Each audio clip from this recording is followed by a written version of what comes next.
Penyempurnaan ortografi Al-Quran. Karakteristik ortografi Utsmani.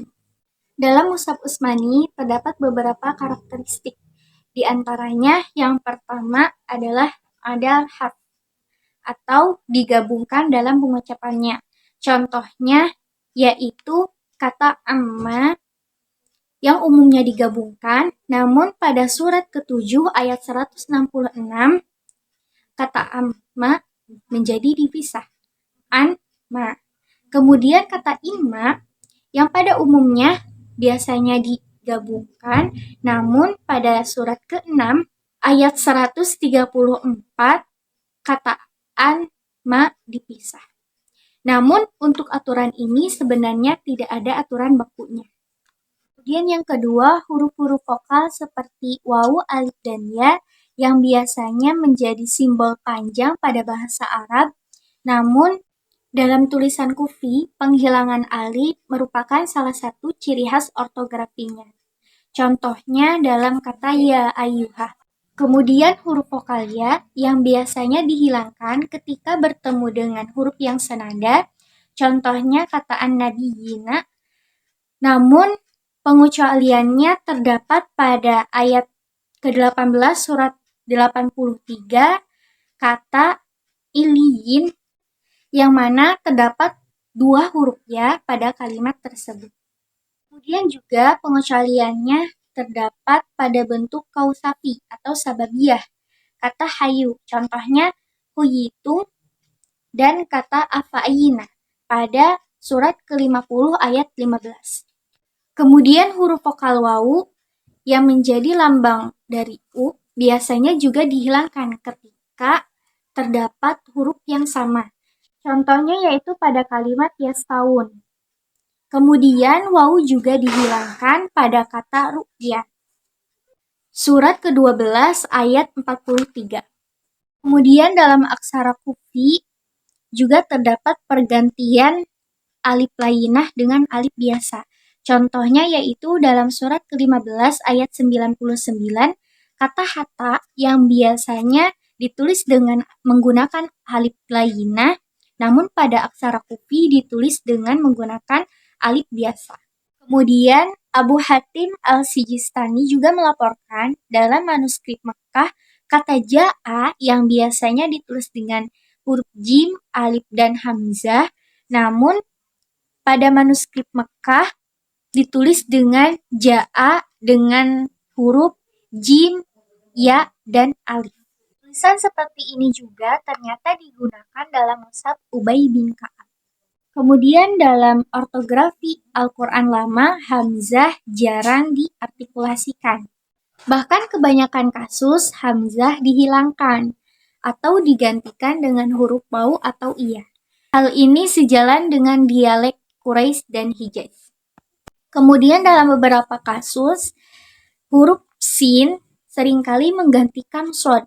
Contohnya adalah kata siratal mustaqim yang dibaca dengan siratal mustaqim.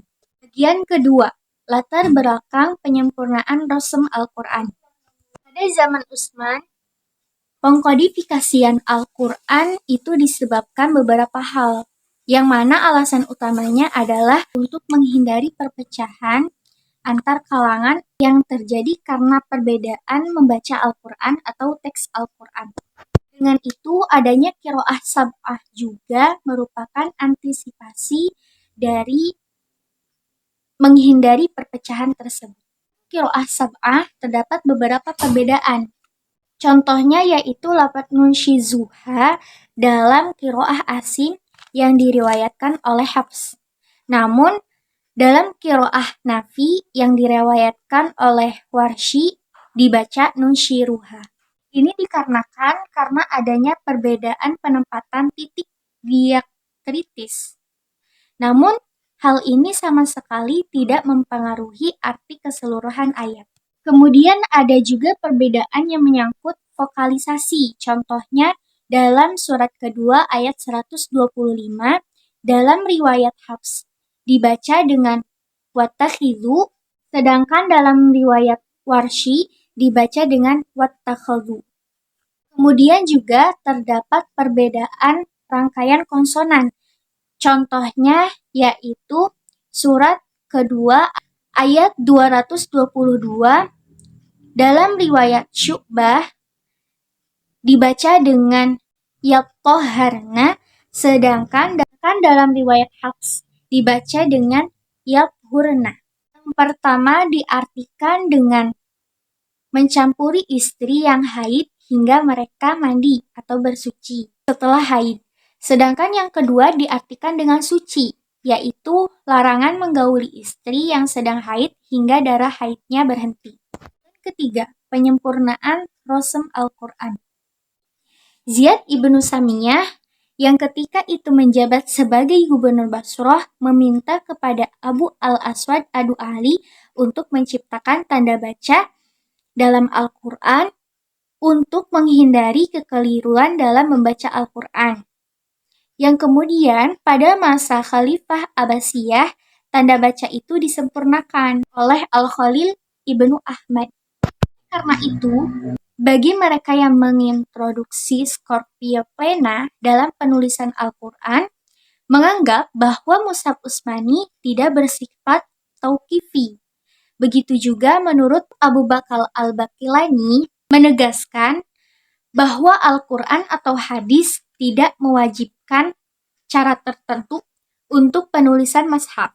Tentu saja argumen ini juga mendapatkan beberapa kritik dari ulama-ulama lain.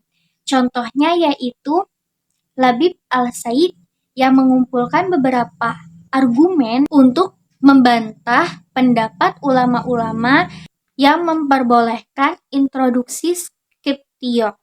Di antara argumennya adalah Rasm Utsmani dikatakan mendapatkan persetujuan dari Nabi, karena para sahabat pada zaman beliau menuliskan Al-Quran dengan rasm ini, sehingga rasm ini bersifat tauqifi.